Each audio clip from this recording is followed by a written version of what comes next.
the connection of lines in music, especially in the guitar, it's never real. It is a song, so you have to find that melody, and that melody has to be there to guide us to eternity. You know, it's very important that you have that melody very clear, and it has to melt your heart. Hello, my name is Arturo Castro Nogueras, and today we're going to talk about Felicidade. That's one of the most beautiful songs ever composed. This was composed by Antônio Carlos Jobim, a Brazilian, very famous song composer, and the text was written by Vinicius de Moraes. This version by Roland Dyens is just fantastic. He found a way to capture this Brazilian spirit, but also in a way that is a very personal way, in my opinion. I think that a Brazilian guitarist would have done it very different, but it's fantastic nonetheless. He utilizes so many aspects of the guitar that makes it look like very complex and also very virtuosic. When the piece, it has its difficulties, but it's also a piece that is very playable on the guitar, which I think is a great thing and a great deed what Roland Dyens did. So I want to, if you want to know like general things about the song was the first recording is done by Agostinho dos Santos. You can find that on Spotify or YouTube. He was the male lead on the film, and the guitarist was Roberto Menescal. And I cannot advise enough to listen to this, especially even though you're going to play it either faster or slower or you make your own version. I think this is very important to capture what it's really about.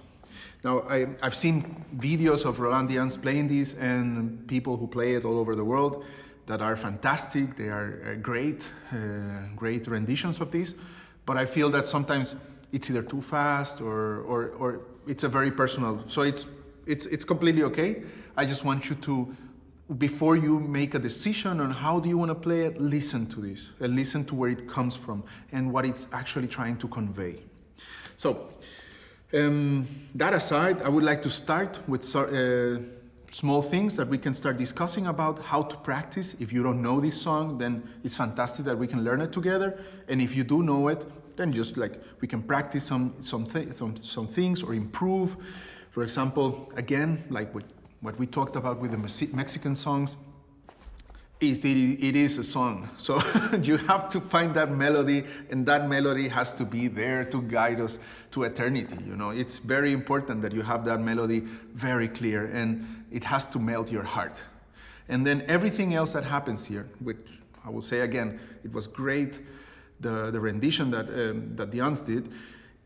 It's you get a conversation between the harmony and the melody, which is fantastic. It's so well postured, the whole thing, that it's very effective.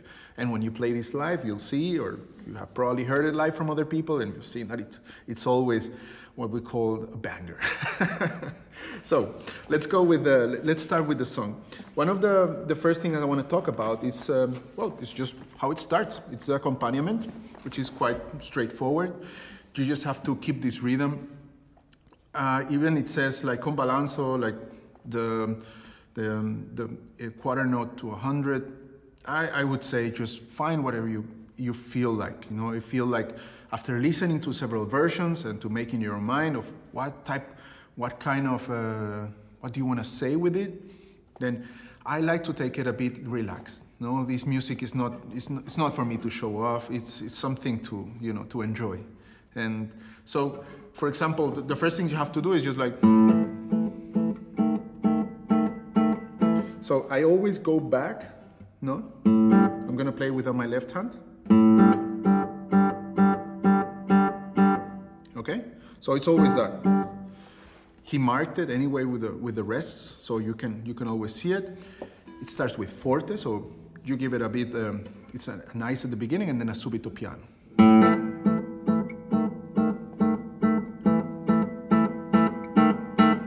Now for the next, I use my four fingers, like this with a ring, middle, and index, and then thumb. So let's do that first couple of bars together. I do it like more or less at this speed, no?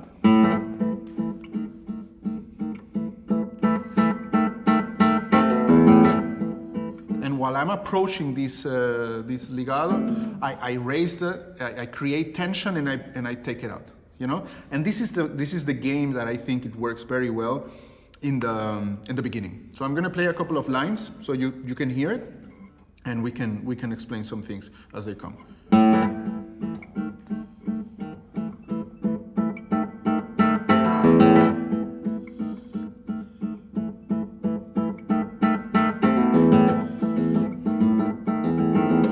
Here, you start alternating between the A and the E, which is not difficult. You can practice it very slow at the beginning. So like,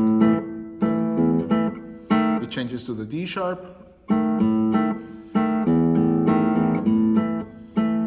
And then at the end of each phrase, you have like you have two different, like, let's say, changes. One of them is with the legato,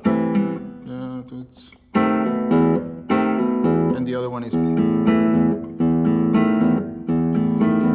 I do both of them with 4 fingers. You could do it with a double thumb. That could work too. I don't know. I like it like this. It gives me the ability to control the whole sound. No? So once you finish all that, you continue to.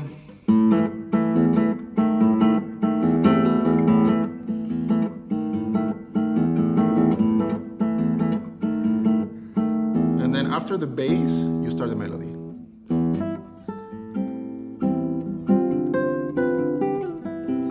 Let's do the first phrase together.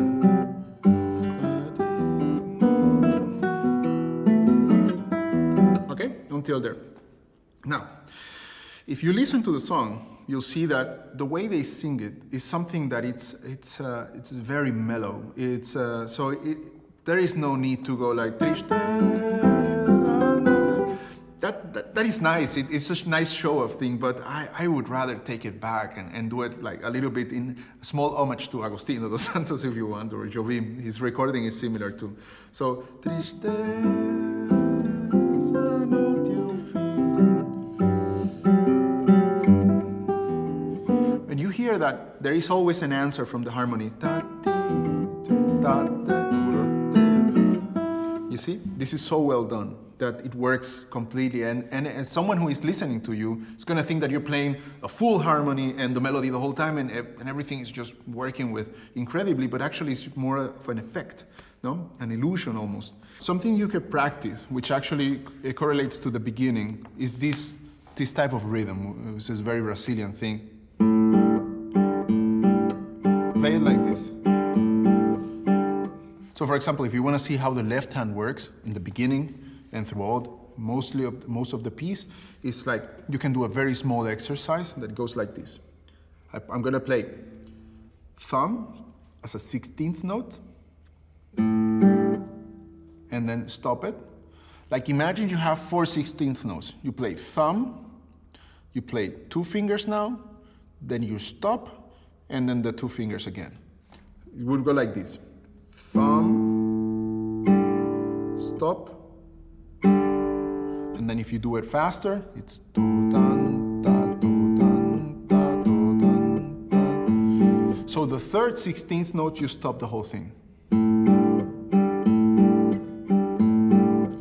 And then most of these is going to be based on that rhythm. So if you master that at the beginning, it's going to become a lot easier. And that's what you have here, actually. Just it's okay.